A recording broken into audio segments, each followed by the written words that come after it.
조선시대 태종이 가장 사랑한 후궁. 신빈신씨는 조선 제3대왕 태종 이방원의 후궁으로 태종이 가장 사랑했다는 여인으로 알려져 있습니다. 신빈신씨가 후궁이 되기 전 태종의 아비인 원경왕후는 남편이 왕이 되는데 큰 역할을 하게 됩니다. 하지만 태종 이방원이 조선의 제3대왕으로 즉위한 이후 외척을 견제하는 수단으로 수많은 후궁을 들이자 남편에 대한 배신감과 서운함으로 불화를 겪게 됩니다. 이러한 갈등의 시작이었던 사건이 일어나게 되는데 바로 태종이 원경왕후의 여종이었던 효빈김씨를 건드린 일이 생긴 것입니다. 실록에 의하면 효빈김씨는 태종이 왕으로 즉위하기 전부터 부인인 원경왕후를 맞들던 여인이었으며 제2차 왕자의 난이 벌어지던 당시 말이 홀로 돌아오는 것을 보고 태종이 죽은 것으로 오해한 원경왕후가 자신도 나가서 싸우다 죽겠다며 뛰쳐나가는 것을 말리던 이들 중 하나가 바로 그녀였습니다. 그리고 야사에서는 원경왕후의 시어머니인 신덕왕후 강씨의 여종이었다고도 알려져 있는데 뛰어난 외모 때문에 신덕왕후조차 그녀를 태조 이성기 앞에 내놓기를 꺼려했다고 합니다.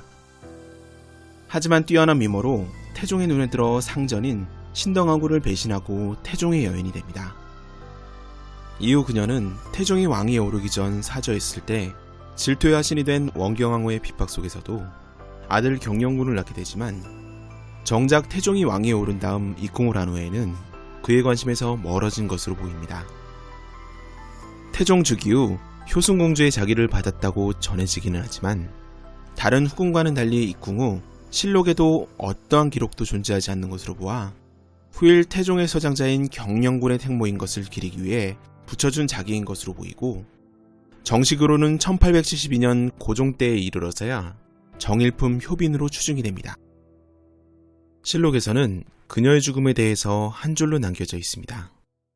경영군의 어미 김씨가 조라였으니 부위로 쌀콩 아울러 20석과 종이 80권, 정포 20필과 광곽을 내려주라.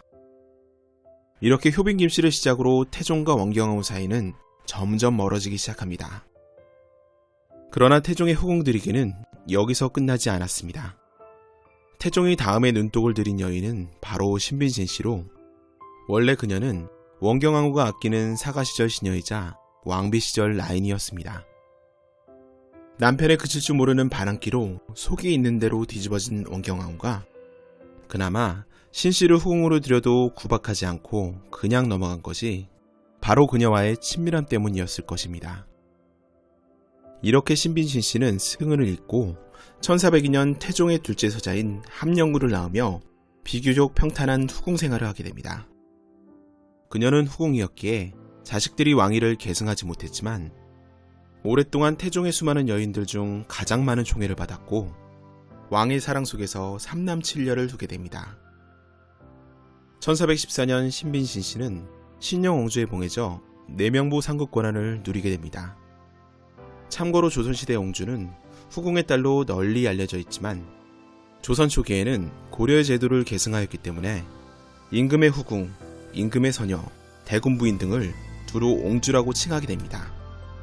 또한 당시 한 단계 더 높다고 여겨지는 궁주는 높은 후궁의 칭호로 사용되거나 태조의 세 딸들처럼 왕의 딸에게 사용되었습니다. 이후 세종 시절 이러한 제도를 정비하면서 궁주는 거의 쓰이지 않게 되고 왕의 정실 부인은 왕비로, 왕녀를 공주로, 그리고 옹주는 왕의 서녀에게만 붙이게 됩니다. 신빈신씨는 왕의 총애를 받기도 했지만 유일하게 후궁으로서 왕비인 원경왕후와 친밀했기에 내명부에 큰 역할을 하게 됩니다. 또한 태종은 그녀를 의지하며 자신이 아플 때 간호할 권한을 신씨에게 주었으며 늘 신씨를 항상 곁에 두고자 했습니다.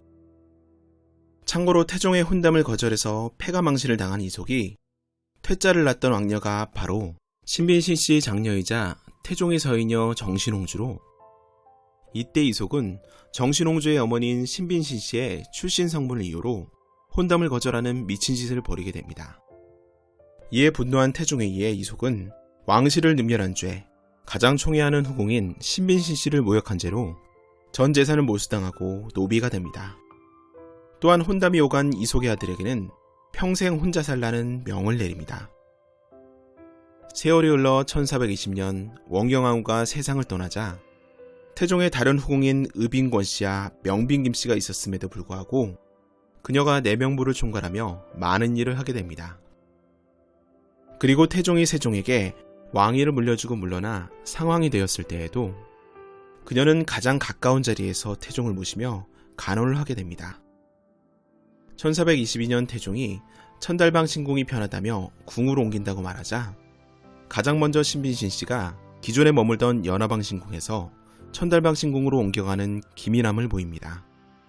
그리고 같은 해에 세종이 신령옹주에서 신령공주로 그녀의 자기를 높이게 되자 태종은 흡족해하며 옹주가 아들딸이 많고 내병을 간호한 지가 오래된 까닭일 것이다 라고 말합니다.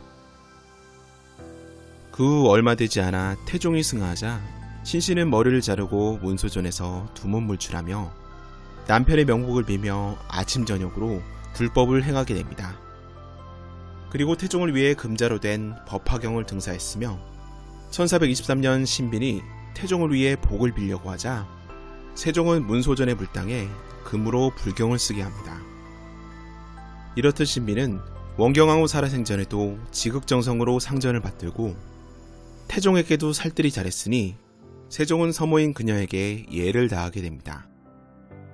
그러나 신빈신 씨는 태종의 총애를 받아 큰 권세를 누리게 되면서 권력의 중심에 있었기에 청탁으로 여러 번 문제를 일으키게 됩니다. 하지만 사건이 크지는 않았으며 이에 세종의 배려로 신빈을 제외한 관련자들만이 처벌을 받게 됩니다. 세월이 흘러 태종이 승화한 후 13년이 지난 1435년 신빈신 씨는 세상을 떠나게 됩니다. 세종은 비록 서무이지만 상장을 갖추고 신하들과 함께 예로서 조문하였으며 국무에 준하는 예우를 해주게 됩니다. 그리고 그녀는 1872년 고종에 의해 정일품 신민으로 추증됩니다. 그녀의 능원은 경기도 남양주시 와읍 도곡리 산 13번지에 있으며 2001년 9월 18일 경기도의 문화재 자료 제105로 지정이 됩니다.